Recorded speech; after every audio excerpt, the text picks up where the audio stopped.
Hello, hello. Welcome to English Podcast. I'm Anna, your host, and I am so happy to be here with you today. And I'm Dan, your co host. Hi, everyone.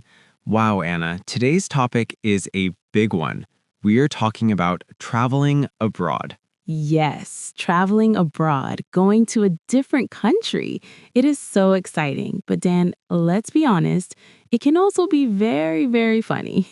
Oh, definitely. Sometimes it's a bit scary, too. Anna, do you remember your very first time traveling to a new country? I do. I went to Japan. I was 20 years old, and it was my first big trip alone. I was so organized, or I thought I was.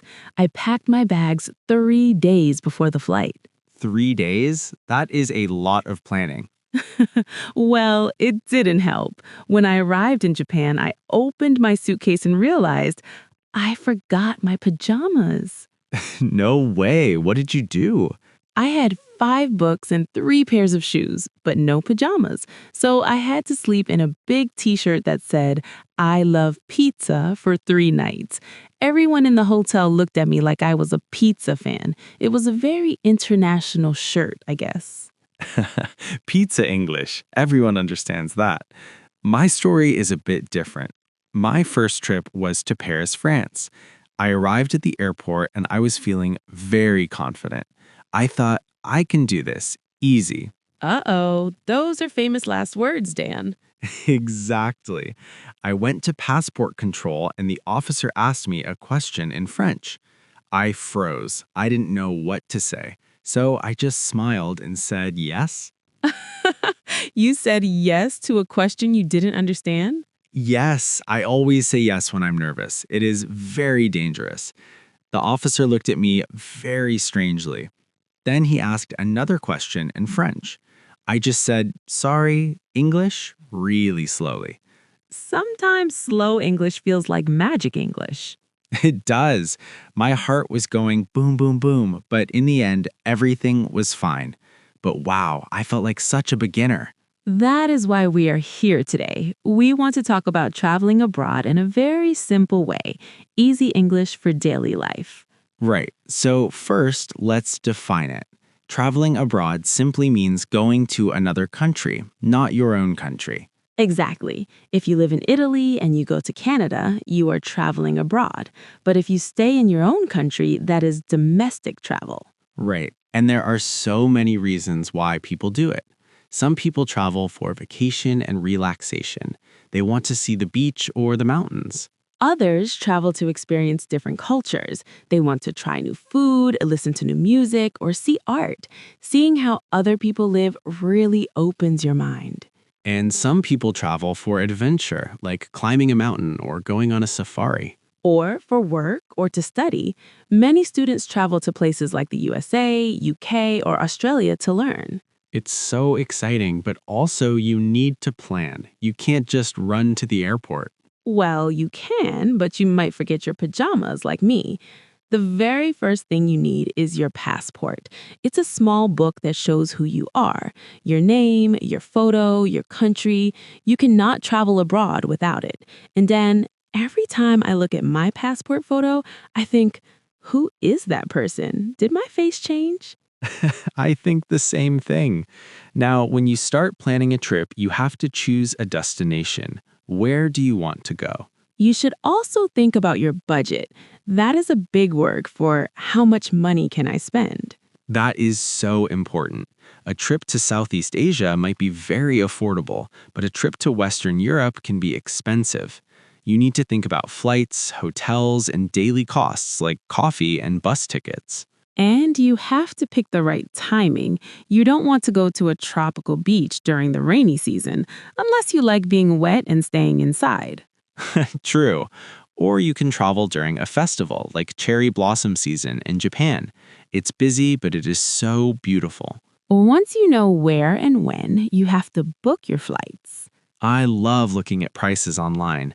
Sometimes I refresh the page 10 times thinking maybe it's cheaper now. It usually isn't, sadly, no, but a good tip is to book 6 to 8 weeks in advance and maybe fly on a Tuesday or Wednesday. Midweek is usually cheaper.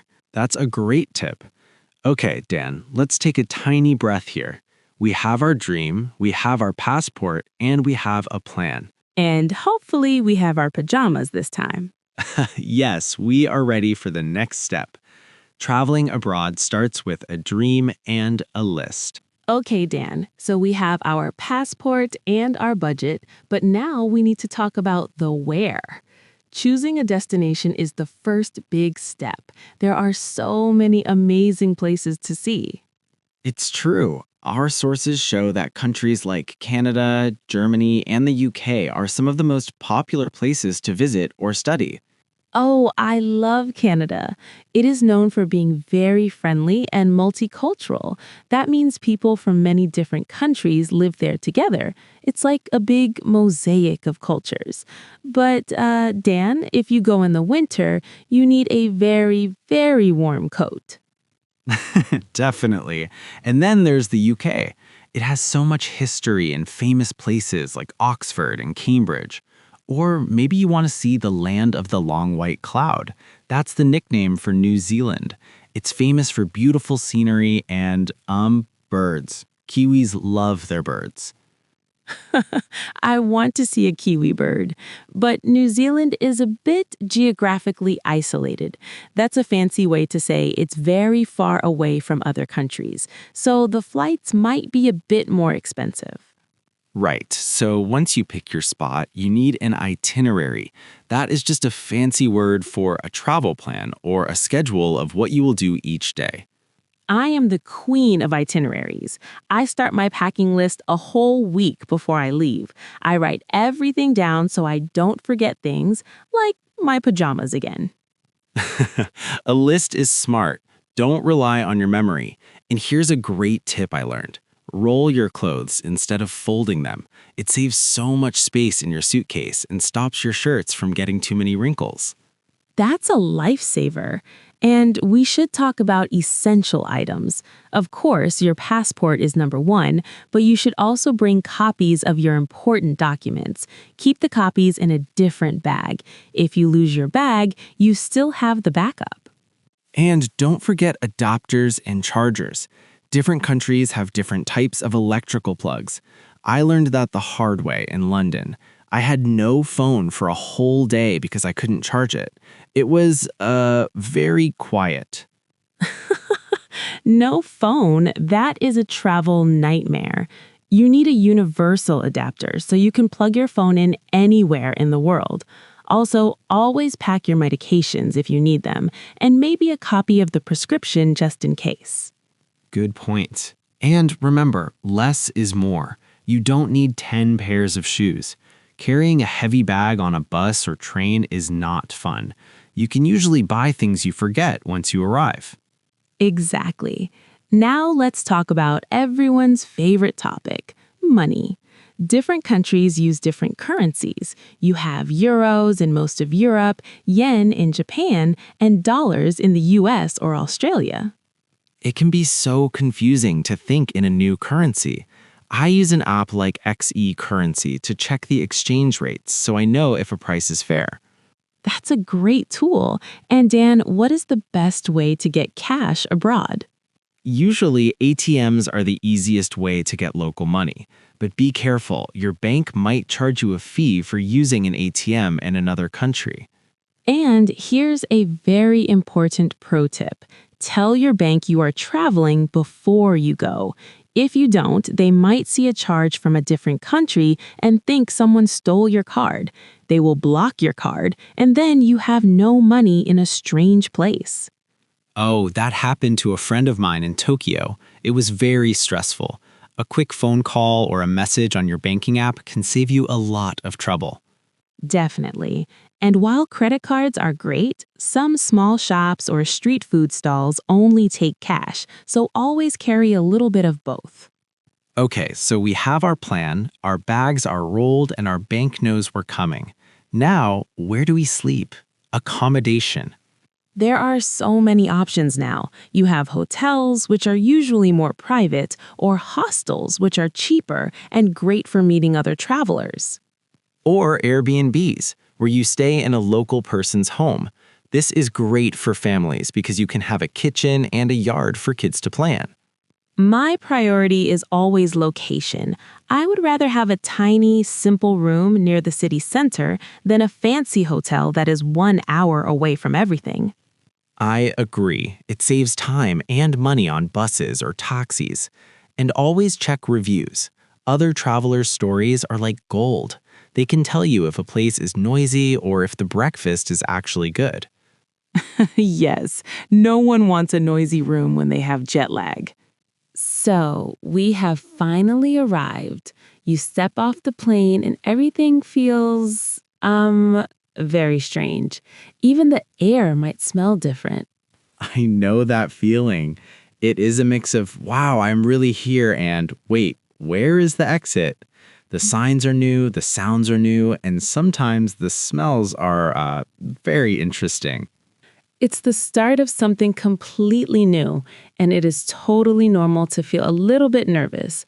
But remember, Dan, even if you feel alone at the airport, there are usually kind people like airport staff or even other travelers who are happy to help if you just ask. Definitely. And speaking of help, let's talk about how to act when you're actually in a new culture. We mentioned New Zealand earlier, and they have some really interesting social customs. For example, when you are walking on the sidewalk there, you should actually stick to the left side. Oh, that's a great tip.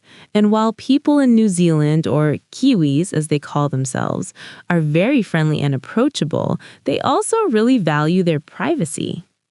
Right. So if you are meeting a local for the first time, don't ask them how much money they make or how much they weigh. That is a big no. Good advice for anywhere, really. Instead, you can talk about simple things like local sports, your weekend plans, or the weather. And in New Zealand, the weather is a very big topic because you can literally experience 4 seasons in one day. 4 seasons? So you need a raincoat and sunglasses at the same time? Exactly. It can be sunny 1 minute and rainy the next. So dressing in layers is the best way to be prepared. Now, let's talk about my favorite part of any trip, the food. Every country has its own food rules. In New Zealand, sharing food is how people make friends. If you're invited to a casual beach picnic, it is very polite to bring a dish or a bottle of wine to share, even if the host says you don't have to. That is so nice. But Dan, what about at a restaurant? Do you tip the waiter there? Actually, no. In New Zealand, it is not customary to tip. And here's another thing that surprised me. You don't usually wait at your table for the bill. Once you finish your meal, you just walk up to the host or hostess at the counter to pay. That is very different from the US. And we have to mention their love for pies. Kiwis love packaged or fresh pies that they can eat while walking out of the shop. But whatever you do, don't use a knife and fork to eat your pie. Why not? Because they might make fun of you. It's a finger food there. Also, if you love coffee, you'll be very happy because they have some of the best independent coffee shops in the world. I'm sold. But Anna, what if the language is a bit confusing? Even if people are speaking English, the slang can be tricky. Oh, definitely. In New Zealand, if someone says, yeah, right, they actually mean definitely not. They use a lot of sarcasm and indirect language. Wait, so yeah means no? That is why it's so important to just be honest and say, sorry, can you repeat that? Or could you speak a little slower, please? Most people are very patient when they see you are trying.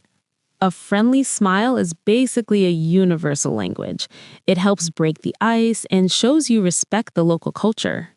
Speaking of respect, another important tradition in many places, including New Zealand and parts of Asia, is removing your shoes before you enter someone's home.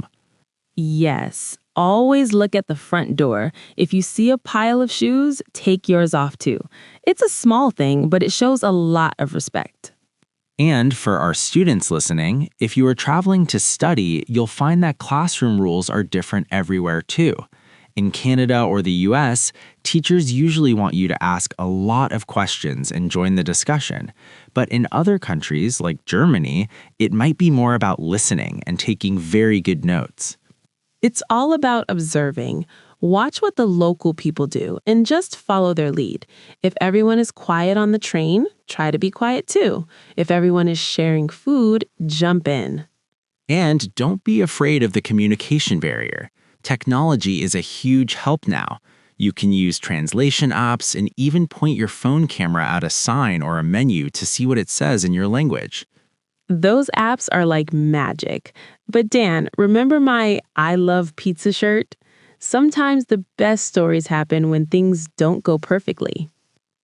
True, like getting on the wrong bus and finding a beautiful hidden village you never planned to see. Exactly. Traveling is about being brave enough to try, even if you aren't perfect. You don't need perfect English to have an amazing adventure. Just bring your sense of humor and maybe a universal power adapter. And your pajamas. Always the pajamas. So, Dan, we've talked about the feeling of arriving and some of those interesting Kiwi customs, but I really want to talk about survival English for when you're actually out in the city. You know, like at a restaurant or a shop, because that's where the real action happens. Oh, definitely. I remember the first time I walked into an American restaurant. The server looked at me and asked, "How many are in your party?" I looked around and thought, "Party? I'm not at a party. I just want a burger." Right. For our listeners in the US, your party just means your group of people. So if you are with 3 friends, you can just say, "I'd like a table for 4, please." And once you sit down, if the menu is huge and you're confused, which happens to me all the time, you can ask the server, "Do you have any recommendations?" It's a great way to find the best food without reading every single word on the menu. That is such a helpful phrase. And we have to talk about the portion sizes in the US. Dan, they're gigantic. They really are. It's like they give you enough food for 2 days in one meal. But the good news is, in American culture, it is totally normal to not finish everything. You can just ask, "Can I get a to-go box, please?" Then you have lunch for tomorrow. It's so convenient. But there is one thing you have to remember in the US and Canada that is very important: tipping. In the US, tipping your server is a non-negotiable social contract. Usually, you should tip 20% if the service was good. Right. The servers actually rely on those tips for their wages. It's a bit different in the UK or New Zealand, where it might just be appreciated but not expected. Exactly. Now, what about shopping, Dan? I know you love a good souvenir. I do, but I always feel a bit nervous when a shop assistant comes up to me and asks, "Hi, can I help you find anything?" I feel like I have to buy something then. No, you can just use the magic phrase, "Just looking, thanks." It's polite and it tells them you just want to browse around. Just looking, thanks. Okay, I'm going to practice that. And if I want to try on a cool I Love Canada hoodie, I just say, "Can I try this on?" Perfect. And most shops will show you to a fitting room or a dressing room. Since we're talking about different countries, I have to mention Ireland. Our sources say people there are so warm and welcoming, and apparently, tea solves all problems in Ireland. I've heard that. If you visit someone's home, they will almost certainly offer you a cup of tea. It's a way of bonding. And they have this word, crack. Oh, I know this one. It's spelled C-R-A-I-C, but it's pronounced like crack. It just means fun, entertainment, and good company. So if someone asks, "What's the crack?" they're just asking, "How's it going?" or "What's the news?" I love that. What's the crack? It sounds so friendly. But you know, Dan, while traveling is mostly about crack and fun, we should probably mention safety and health for a second. It's not the most exciting topic, but it's important for beginners to know. True, especially in the US, where healthcare is very expensive. If you have a small problem like a cold or a minor cut, you don't always need a big hospital. You can look for a MedExpress or a local clinic. It's much faster and cheaper. That's a lifesaver tip. And for general safety, just be alert and aware of your surroundings. Don't walk around with your phone in your face in a busy city center. Look around, enjoy the view, and stay safe. And maybe don't leave your bag alone while you go to the bathroom. In some countries, that's okay, but in the US or UK, it's better to keep your things with you. Definitely. It's all about being a brave but sensible traveler. Like Emma in our story. She was nervous, she was lost, her phone wasn't working, but she took a deep breath, asked for help, and realized she was braver than she thought. I love that story. Traveling isn't about being perfect at English. It's about trying. Even if you just point and smile, you're doing it. Exactly. A smile is the most universal language in the world. Well, I've got my smile ready, my just looking phrase ready, and I'm definitely ready for a to-go box. You're a pro already, Dan. It's amazing how much you learn just by walking down a new street. It really is. Every day is a little adventure, even just finding a bathroom. So, Dan, we are at the end of our imaginary trip. After traveling abroad for some time, something very interesting happens. You start to think, maybe I can stay just one more day. Or one more week, or maybe forever, until my bank account looks at me and says, "No, Dan, go home." Money is always very honest at the end of a trip. It really is. But before you head to the airport, many travelers take a moment to reflect. They think about the places they saw, the new food they ate, and of course, the mistakes they made. Like the spicy surprise. I once ordered food and said, "Not spicy, please," very clearly. But in some countries, not spicy actually means your mouth will be on fire for 3 hours. That word means very different things in different places. But you know, Dan, those small lessons are the best part. Traveling teaches you to be patient, to be flexible, and most importantly, to laugh at yourself. You have to laugh because things will go wrong, always. But that is just part of the experience. When it is finally time to pack, your bag always feels much heavier than when you started. Oh, definitely. You have more clothes, way too many magnets, and all those local snacks you want to show your friends. But you also have memories. They are invisible, but they feel very heavy in a good way. I love that. Invisible but heavy. When you get back to the airport to go home, you look at the new travelers arriving. Some look excited, some look very confused, and you think, I was exactly like that on day one. And now you feel different. You feel more confident, more experienced. You know how to navigate the world now, even if you still get a little bit nervous sometimes. That feeling of being brave but sensible never fully goes away. It's true. And when you arrive home, your own bed feels like a luxury hotel. Your own shower is amazing.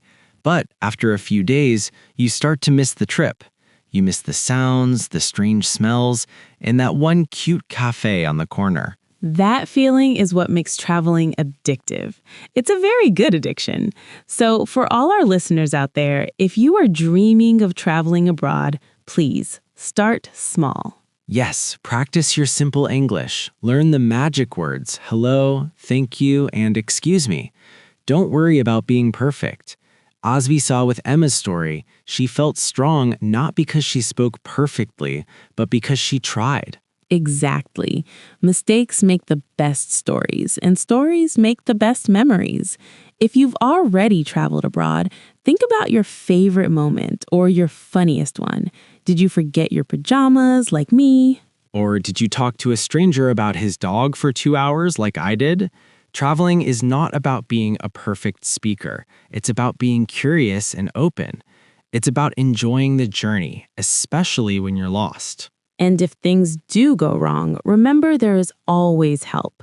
If you lose your passport, contact your embassy immediately. If you miss a flight, talk to the airline staff. Stay calm. Panic makes everything harder. Great advice. And for those daily interactions, remember the golden rule. Treat others as you would want to be treated. A smile and a little bit of respect go a very long way in any country. Well, everyone, that brings us to the end of today's episode. We really hope you enjoyed talking about traveling with us. We have a question of the day for you. What is your dream travel destination and why? Maybe it's a beach in Costa Rica or a busy street in Tokyo. Tell us in the comments. We love reading your stories. They inspire us to keep exploring too.